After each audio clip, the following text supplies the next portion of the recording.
প্রিয় দর্শক, আমি লারা লোটাস এই শুধু গানের সময় অনুষ্ঠান থেকে আপনাদের সবাইকে জানাচ্ছি অনেক অনেক ভালোবাসা এবং শুভেচ্ছা। আশা করছি আপনারা যে যেখানে বসে আমাদের অনুষ্ঠানটি দেখছেন অনেক ভালো আছেন। প্রিয় দর্শক, আমাদের অনুষ্ঠানের নিয়মাবলী আপনারা জানেন, আজকেও তার ব্যতিক্রম হবে না। তবে হ্যাঁ, যে প্রিয় শিল্পী আজকে আমাদের সাথে কথা বলবেন গানে গানে এবং শুনবো তার অনেক অনেক না বলা কথা, সেই শিল্পী সম্পর্কে কিছু কথা না বললেই নয়। আর তা হলো এই শিল্পীর জন্ম চাঁদপুর জেলায়, রাশি হচ্ছে কন্যা। এই শিল্পী অনেক অল্প বয়সে অনেক ভালোবাসা অনেক সম্মান কুড়িয়েছেন। সবচেয়ে মজার ব্যাপার হচ্ছে এই অল্প সময়ে কিন্তু তিনি প্রায় 450 অ্যালবাম বের করেছেন আপনাদের জন্য এবং তাতে উপহার দিয়েছেন 1400-র বেশি গান। সবশেষে তিনি এখন নায়ক। আপনারা কি বুঝতে পেরেছেন উনি কে? একদম ঠিক বলেছেন, উনি আমাদের সবার প্রিয় শিল্পী এস.ডি. রুবেল। ভাইয়া, তোমাকে অসংখ্য শুভেচ্ছা আমাদের অনুষ্ঠানে আসার জন্য। তোমাকে ধন্যবাদ। কেমন আছো? খুব ভালো আছি। আমরা অনেক বেশি কৃতজ্ঞ তুমি আজকে আমাদের মাঝে এসেছো, তোমার অনেক ব্যস্ততা রেখে, কারণ তুমি অনেক গুণে গুণান্বিত অলরেডি। It's my pleasure. আমারও খুব ভালো লাগছে যে এরকম একটি অনুষ্ঠানে আসতে পেরেছি। তোমার প্রথম অ্যালবামের নাম ছিল অশ্রু, মানে অশ্রু নামটা কান্না জড়িত, এরকম একটি নাম কে দিয়েছে? তো এটা কি তোমার নিজের দেয়া নাকি কেউ দিয়েছিলেন? অ্যাকচুয়ালি গানের অ্যালবামগুলোর নাম তো হয় গানের কলি থেকে। জনি সূত্র ধরে লেখা গান, একটা গান ছিল, সেই গান থেকে নেওয়া হয়েছিল।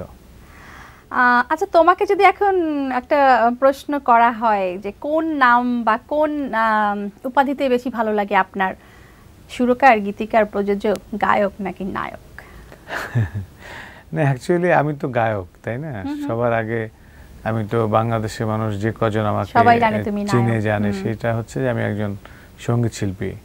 আর সাথে সাথে এট দ্য সেম টাইম অনেকেই জানে যে আমি গান সুর করি এবং শখ করে মাঝে মাঝে গান লিখি, শখ করে দুটো উপন্যাস লিখেছি। সুরটা বোধহয় বেশি করো? ম্যাক্সিমাম সুর করি, হ্যাঁ। আচ্ছা, উপন্যাসও লিখেছি? হ্যাঁ, উপন্যাসও দুটো লিখেছি। আবার তুমি বললে যে আমি একটা ছবিতে অভিনয় করেছি। সব মিলিয়ে আসলে আমি তো সবার আগে একজন গায়ক, ওটাই ভালো লাগে। হ্যাঁ, তারপরে যা কিছু সংযোজন হয় জীবনে চলার পথে সেটাকে ওয়েলকাম করছি, এই তো। তাহলে কি একটা গান হয়ে যাবে? হতে পারে। দর্শক, তাহলে আমরা এখন যে গানটি শুনবো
মানে মন পবনের নাওটাকে? মন পবনের নাও আসলে যে তাকে তো এখন দেখিনি চোখে। যখন তুমি গানটি গেয়েছো তখন তো কাউকে না কাউকে ভেবেছো। এটা স্বপ্নেই আছে, তো স্বপ্নের জায়গাটা কি স্পর্শ করা খুব সহজ, খুব সহজ। তারপরেও স্বপ্নে তুমি কি রকম মানুষকে ভেবেছো, কাকে ভেবেছো, মানে ওই মানুষটি কার সাথে খুব মেলে? আসলে কল্পনা কি ভাষা দিয়ে প্রকাশ করা যায়? ওকে, তুমি বলতে চাইছো না, কিন্তু তোমার তো মন পবনের নাও তো অনেকে ভেবে বসে আছে। সেটা জানি না, কিন্তু আসলে যখন গানের মাঝে আমরা হারিয়ে যাওয়ার চেষ্টা করি, অন্যদের কথা জানি না, আমার কথা জানি যে সেটা হচ্ছে যে যখন গানের সুরের মাঝে হারিয়ে যাওয়ার চেষ্টা করি, যেমন এই গানের লিরিক্সের মাঝে আমি অনেকবার হারিয়ে যাওয়ার চেষ্টা করেছি। লোনা জলে হাত ভেজাবো, গধূলিতে মন রাগাবো, ভালোবাসার গান শোনাবো যদি তুমি চাও, মানে এর চেয়ে নিখাত মানে প্রাঞ্জল সুন্দর ভালোবাসার কথা আমার কাছে মনে হয় খুব কম পাওয়া যায় আসলে। তো এইগুলোতে আসলে ইনফ্যাক্ট হারানোর ব্যাপারটা তো রয়েই গেছে।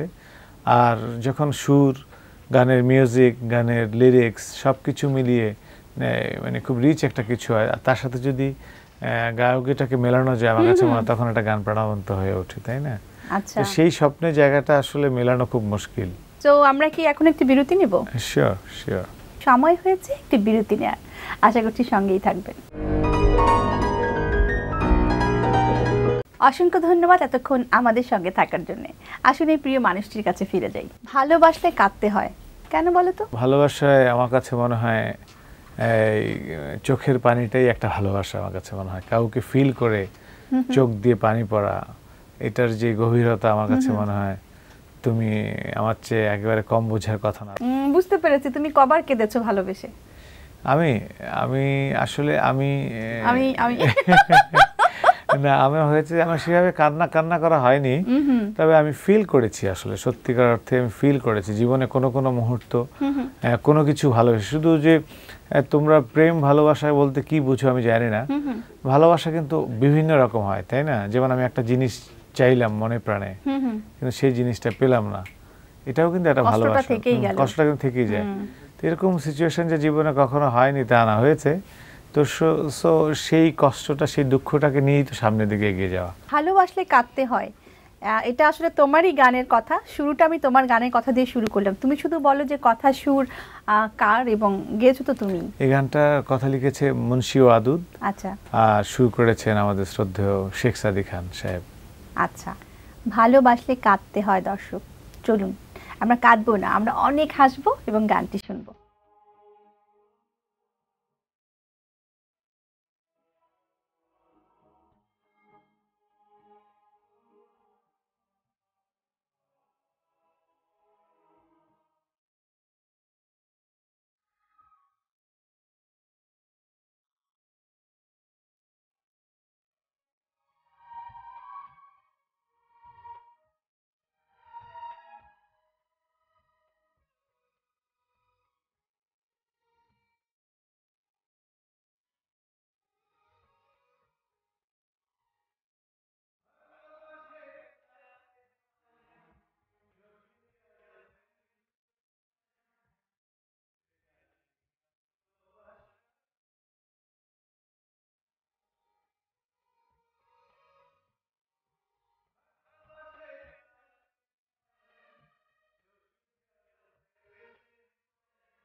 আসুন শিল্পীর সাথে এবার আমরা আরো কিছুক্ষণ আড্ডা দিই। তুমি তো নায়ক এসডি রুবেল, তুমি কেন অভিনয়ে আসলে? আমি তোমাকে জিজ্ঞেস করি, তুমি কি কখনো ভেবেছো যে তুমি অ্যাক্ট্রেস হবা? না, আমার কাছে মনে হয় যে ম্যাক্সিমাম শিল্পী জীবনই তাই মনে হয়। আমি নিজেও কখনো ভাবিনি যে অভিনয়ে আসবা। না, ধরো গানই করব, গায়ক হবে। ন্যাশনাল মিডিয়াতে, জাতীয় মিডিয়াগুলোতে আমি অ্যানলিস্টেড হব, গান করব, আমার অ্যালবাম বেরোবে, মানুষ আমাকে ভালোবাসবে, লাখ লাখ মানুষ আমার ক্যাসেট কিনবে। হ্যাঁ, এটা আমি নিজেই কখনো ভাবিনি। তো আসলে জীবন আমাকে টেনে এখানে নিয়ে এসছে আসলে। তবে পিছনে একটা জিনিস আমার ছিল মনে হয়, আমার চেষ্টাটা মনে হয় ছিল। অবশ্যই। হ্যাঁ, তো এখন হয়েছে কি, সেটাকে তুমি ধরো এবং সেখান থেকে আস্তে আস্তে আস্তে আস্তে একটা স্টেজে এলাম। সেখানে আবার আরেকটা অফার পেলাম যে তুমি তো অনেক গানের শিল্পী, তুমি এবার একটা ছবিতে নায়ক করো। আমি ভাবলাম, আমি 1400 গান করেছি, প্রায় 80-90টা ছবিতে গান করেছি। তারপরে এহতেশাম সাহেব বললো, মন্তাজুর রহমান সাহেব একবার বললো ঠিক আছে এবারও যেহেতু একটা ছবি করতে বলছে, পিটার চৌধুরী আমাকে বললো যে তুমি একটা ছবি করো।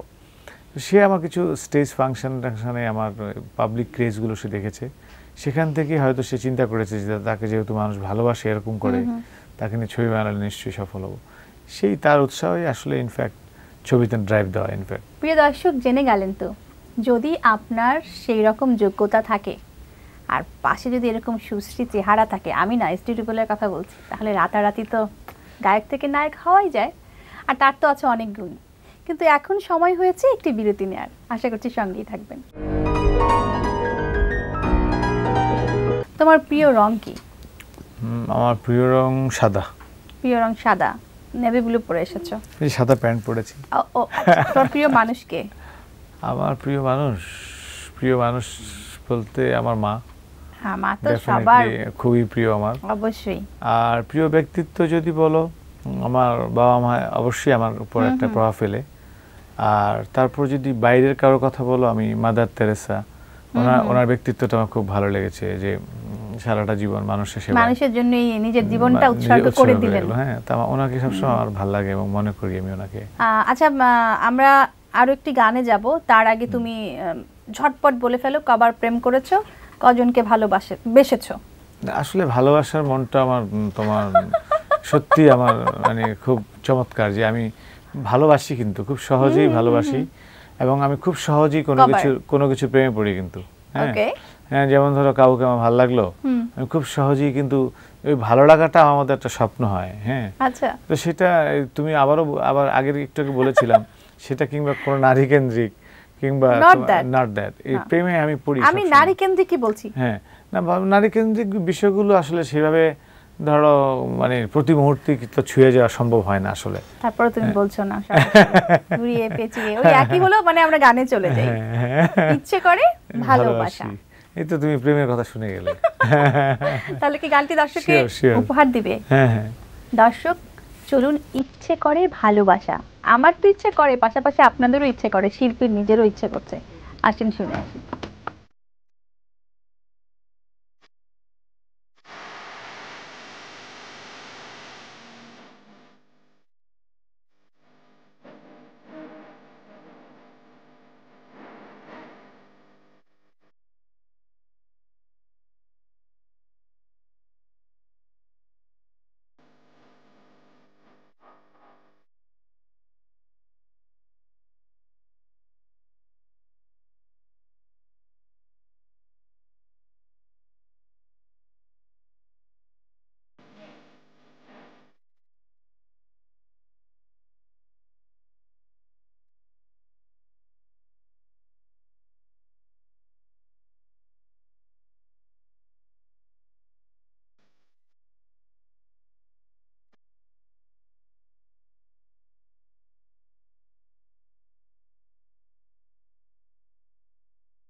তোমার মজার রহস্যগুলো কিন্তু ফাইনালি বের করা গেল না, কারণ এই জন্য ফাইনালি আমার কিন্তু মনে হচ্ছে সবই বেরিয়ে গেছে। না না, তুমি কিন্তু আর কিছু বলার নেই, দর্শকরা যা বোঝার বুঝে গেছেন, আমি তো বুঝেই গেলাম। আর তুমি তো যা বলার বলবে না বলে দিয়েছো। না, অলরেডি বলে দিয়েছো গানে গানে। তো রুবেল ভাইয়া অসংখ্য ধন্যবাদ আমাদের সঙ্গে আসার জন্য, এতক্ষণ সময় দিলে। আরো গান শুনতাম কিন্তু সময় স্বল্পতার কারণে বিদায় নিয়ে আসতে হচ্ছে। হ্যাঁ, তোমাকে অনেক ধন্যবাদ। মাই টিভির সবাইকে, মাই টিভি পরিবারকে আমার আন্তরিক শুভেচ্ছা। দর্শক, আপনাদেরকে সালাম, শ্রদ্ধা, শুভেচ্ছা, ভালোবাসা। প্রিয় দর্শক, এভাবেই একজন গুণী মানুষ অনেক বিনয়ী, অনেক বেশি উচ্ছ্বাস, অনেক বেশি হাসি খুশি হয়ে থাকেন। তার মানে শেখার শেষ নেই। এই ছিল আমাদের আজকের এ শুধু গানের সময়। আগামী এ শুধু গানের সময় আবারও এরকম কোনো প্রিয় মানুষকে নিয়ে আসবো, প্রিয় শিল্পীকে নিয়ে আসবো। গানে গানে শুনবো তার অজানা অনেক কথা।